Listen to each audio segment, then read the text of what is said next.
नमस्कार। आज के वीडियो बहुत इंपॉर्टेंट है। पूछेंगे नहीं क्यों? स्पेशली ये वीडियो उन लोगों के लिए जो रियल एस्टेट में एक बड़ा वेल्थ क्रिएट करना चाहते हैं। ना इस वीडियो में कोई ओवरनाइट स्कीम बताने वाला हूं, ना कोई फेक गारंटी, लेकिन मैं आपको आज एक ऐसी रियल एस्टेट स्ट्रेटेजी बताऊंगा जिसके थ्रू कई लोगों ने अपने 50 लाख की प्रॉपर्टी को टाइम के साथ 5 करोड़ या उससे भी ज्यादा वैल्यू में कन्वर्ट किया है। लेकिन मानिए, ये रियल एस्टेट मार्केट में ये आम बात है। अगर उसी हिसाब से हम हमारा स्ट्रेटेजी बना पाए तो। सबसे इंटरेस्टिंग बात क्या है पता है आपको? ये कोई मैजिक नहीं है, ये जस्ट 4 चीज का बात है, जस्ट 4 पॉइंट। जैसे कि मैंने पहले कई वीडियो में इस चीज का ऊपर बात करता हूं। 1 right location, second is patience, third infrastructure growth and last 1 future vision. तो वीडियो को पूरा देखिए, क्योंकि एंड में मैं आपको एक पावरफुल फार्मूला भी बताऊंगा जिससे आप किसी भी एरिया का फ्यूचर पोटेंशियल समझ सकते हैं। तो चलिए शुरू करते हैं। लोग गलती कहां करते हैं पता है? सबसे पहले एक इंपॉर्टेंट बात को हम समझते हैं। एक आम आदमी और एक स्मार्ट इन्वेस्टर में डिफरेंस एक्चुअली क्या होता है? आम आदमी वही प्रॉपर्टी खरीदता है जहां ऑलरेडी सब कुछ डेवलप होता है। मॉल है, मार्केट है, क्राउड है और प्राइस ऑलरेडी हाई भी होता है। लेकिन एक स्मार्ट इन्वेस्टर क्या करता है? वो फ्यूचर देखता है। वो कभी भी एक स्मार्ट इन्वेस्टर कभी भी एक डेवलप एरिया जो डेवलप हो गया है वैसा एरिया नहीं देखता है। कल जो होने वाला, जो डेवलप होने वाला जो एरिया, उसको आइडेंटिफाई करता है। एग्जाम्पल आपको एक देता हूं। आज जो एरिया सुनसान लगता है, 5 या 10 साल के बाद वो जगह एक प्राइम लोकेशन बन सकता है। हिस्ट्री में ऐसा बहुत सारे एग्जाम्पल मिले हैं। कई जगह जो विलेज एरिया है, एकदम एम्प्टी लैंड हुआ करता था, आज वो करोड़ की प्रॉपर्टी बन चुका है। क्योंकि डेवलपमेंट धीरे धीरे आता है। कभी भी ऐसा नहीं सडनली आ जाएगा एंड सडनली सब कुछ हो जाएगा। हमें पता भी नहीं होगा वो धीरे धीरे आके कब इतना बड़ा वेल्थ क्रिएट कर देगा। एक छोटा सा अमाउंट आपको कहां तक ले जाएगा, आई थिंक हर कोई इस चीज को बिलीव नहीं करते हैं। जो रियल एस्टेट में इंटरेस्ट रखते हैं, रियल एस्टेट में इन्वेस्टमेंट करते हैं एक स्मार्ट इन्वेस्टर के जैसा, तो उनके लिए 50 लाख भी बहुत कुछ है उसको 5 करोड़ बनाने के लिए। आज एक प्रैक्टिकल एग्जांपल को भी समझते हैं। मान लीजिए किसी इन्वेस्टर के पास 50 लाख ओनली है, तो अब वो करेगा क्या? उसके पास मेरे हिसाब से 2 ऑप्शन है। पहला ऑप्शन, वो कोई भी एक सिटी के अंदर एक फ्लैट ले ले, और दूसरा ऑप्शन, वो कहीं एक फ्यूचर ग्रोथ कॉरिडोर के पास एक लैंड परचेस कर ले। अब यहाँ एक स्मार्ट इन्वेस्टर देखता क्या है? Upcoming expressway, infrastructure corridor, airport project, government smart city planning, metro connectivity and large company investments. ये सारी चीज देखता है क्योंकि ये सारे चीजें एक फ्यूचर डिमांड क्रिएट करते हैं। और रियल एस्टेट की सबसे बड़ी रियलिटी क्या है पता है? प्रॉपर्टी के प्राइस बिल्डिंग से नहीं, फ्यूचर डिमांड से बढ़ता है। नोट करके रखिए इस चीज को, अगर मैं गलत हूं तो। यहां क्या है ना, सबसे इंपॉर्टेंट चीज ये आता है इंफ्रास्ट्रक्चर। इंफ्रास्ट्रक्चर का गेम को समझिए आप नोटिस करिए, जहां रोड आता है वहां बिजनेस आता है, जहां बिजनेस आता है वहां जॉब आता है, और जहां जॉब आता है वहां पॉपुलेशन आता है, और जहां पॉपुलेशन आता है वहां रियल एस्टेट एक्सप्लोड करता है। इसीलिए बड़े इन्वेस्टर हमेशा इंफ्रास्ट्रक्चर को क्लोजली मॉनिटर करते हैं। आम लोग प्रेजेंट देखते हैं, लेकिन स्मार्ट इन्वेस्टर फ्यूचर कंस्ट्रक्शन देखता है। क्या होता है ना, कई लोग ना क्या देखते हैं, क्या बोलते हैं। मैं धोलेरा को ही एग्जांपल में ले लेता हूँ, क्योंकि हर जगह एम्प्टी लैंड है। जब साइट विजिट में जाता हूँ, कई लोग ये मेरे को बोलते हैं कि यहाँ तो कुछ भी नहीं है। लेकिन सेम, क्योंकि धोलेरा साइट विजिट में मैं हर कोई से ये चीज नहीं सुनता हूँ। मैं क्लियरली ये चीज बोलूंगा सच्चाई के साथ, हर कोई भी ऐसा नहीं होता है। कई इन्वेस्टर ऐसा भी मेरे साथ आज साथ में है, वो मुझे खुद ही, मेरे को कुछ ज्यादा बताना नहीं पड़ता है कि उन्होंने खुद ही पहले से इस चीज को समझते हैं। उनको मैं स्मार्ट इन्वेस्टर बोलता हूँ। वो सारे चीज को देखते ही वो समझ जाते हैं, क्योंकि आज के जमाने में कोई चीज छुपा नहीं है। बस हमारा माइंड को चेंज करना है। हम हमेशा देखते रहते हैं यहाँ तो कुछ है नहीं, मैं क्यों यहाँ जाऊं। लेकिन आप रियल एस्टेट में पैसा क्यों लगा रहे हैं? आप इन्वेस्टमेंट पर्पस में अगर आए हैं तो आप पूरा का पूरा इंफ्रास्ट्रक्चर रेडी हो गया ऐसा एरिया देख रहे हैं, या आज का एम्प्टी कल एक बड़ा इंफ्रास्ट्रक्चर क्रिएट करेगा वैसा लोकेशन आप देख रहे हैं? इस चीज को शायद ही हर आम पर्सन नहीं समझते, या तो रियल एस्टेट में इन्वेस्टमेंट करने का पहले इस चीज का ऊपर रिसर्च नहीं करते। मुझे पता है बहुत सारे वीडियोस आता है, अच्छा वीडियो, ऐसा नहीं मैं नहीं हूँ एक्सपीरियंस पर्सन, क्या बोलते हैं यहाँ तो अपॉर्चुनिटी है, यहाँ तो आने वाला टाइम में बूम होने वाला है, वो पहले से इस चीज को देख के बोल देते हैं। हाँ, एक टाइम में अगर 5-6 साल पहले का बात करूं, कई लोग आते थे जो एरिया में उनको थोड़ा सा कुछ मन में आता था कि यहाँ कुछ होगा नहीं होगा, वो थोड़ा रुके हैं। लेकिन अभी भी अगर मैं धोलेरा का ऊपर जैसे बात कर रहा हूँ, अभी एक्सप्रेस रोड आ गया, अभी एयरपोर्ट का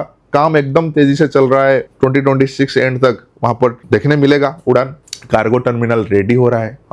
टाटा सेमीकंडक्टर का बात हो, उसके साथ साथ कई कंपनी अपना बिल्डिंग इंफ्रास्ट्रक्चर तैयार कर रहे हैं। तो आप सोचिए, एक स्मार्ट इन्वेस्टर इसको देखने के बाद कभी भी वो नेगेटिव नहीं होगा, बल्कि वो खुश हो जाता है कि आने वाला टाइम में और बेहतर होगा और बढ़िया होगा। और यहाँ 50 लाख 5 करोड़ क्या उससे भी ज्यादा जाएगा, उसमें कोई संदेह नहीं है। यहाँ क्या सबसे बड़ा प्रॉब्लम है लोगों का पता है?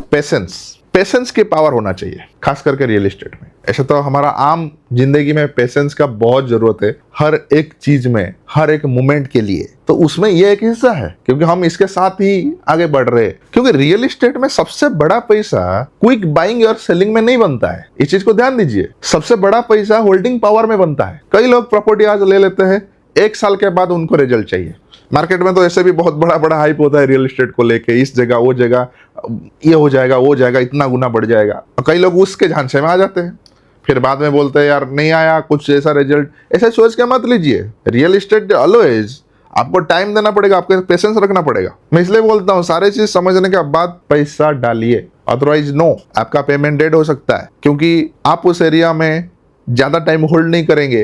अगर मैं आपको बता रहा हूं कि हाँ ये जगह में एवरी ईयर 30 to 40% रेशियो के हिसाब से एक इंक्रीमेंट आएगा, अप्रिसिएशन आएगा, एंड आप ऐसा सोच लेंगे कि अगले साल में 30-40% लेके चले जाऊंगा, ऐसा नहीं होता है। कई बार ऐसा होता है कि 3-4 साल के बाद 2-3 साल तक नॉर्मली रहता है, स्लो रहता है मार्केट, फिर कुछ बहुत बड़ा बूम होता है, बड़ा इंफ्रास्ट्रक्चर आता है, उसके बाद अचानक 4-5 साल के बाद, मैं एग्जांपल में धोलेरा को लेता हूँ। धोलेरा कब से बन रहा है? एक्चुअल जो वहां पर काम काज शुरू हुआ 2016 से, लेकिन पिछले 3-4 साल में जब इंफ्रास्ट्रक्चर सामने आया, काम बहुत तेजी से चला, अचानक मार्केट का प्राइस जंप किया। और आज के टाइम में वैल्यू क्या है वो आप सबको पता है। लार्ज वेल्थ जनरली टाइम लेता है, 5 साल 7 साल 10 साल टाइम लेता है। जब डेवलपमेंट ग्रेजुअली आता है तब लैंड वैल्यू मल्टीप्लाई होने लगता है। इसलिए पेशेंस बहुत इंपॉर्टेंट है, बहुत ही इंपॉर्टेंट है। कई लोग क्या जल्दी डर जाते हैं, मार्केट स्लो है, अभी कुछ नहीं हो रहा है। लेकिन स्मार्ट इन्वेस्टर क्या करता है? एक लॉन्ग टर्म विजन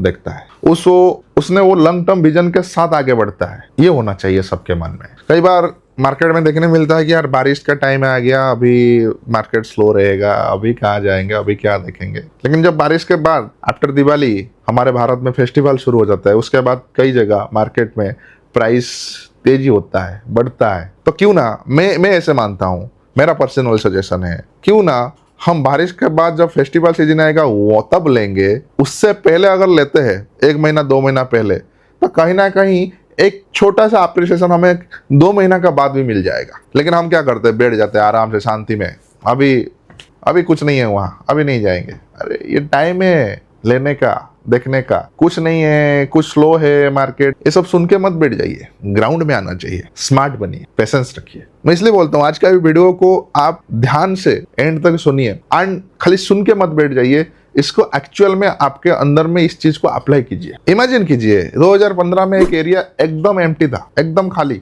ना प्रॉपर रोड था, ना प्रॉपर मार्केट था, ना कोई डेवलपमेंट, कुछ भी नहीं था।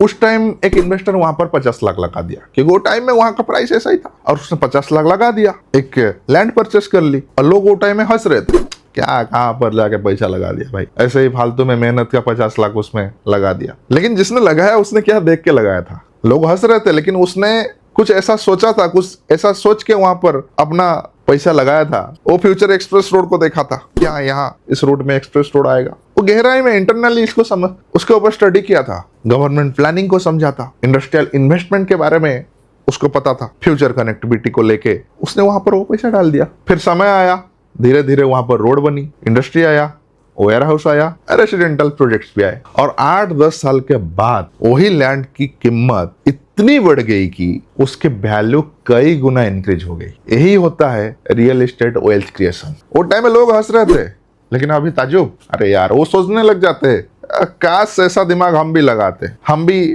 तभी हम डाल देते यार अपना पास जो भी था। लेकिन हम क्या किए, हम आम सोच रखे, हम एक स्मार्ट इन्वेस्टर जैसा थट नहीं रखे। तो कैसे वेल्थ क्रिएट करना है रियल एस्टेट मार्केट में, ये उसका बड़ा एग्जाम्पल है। ज्यादा समय नहीं लूंगा आपका दोस्तों।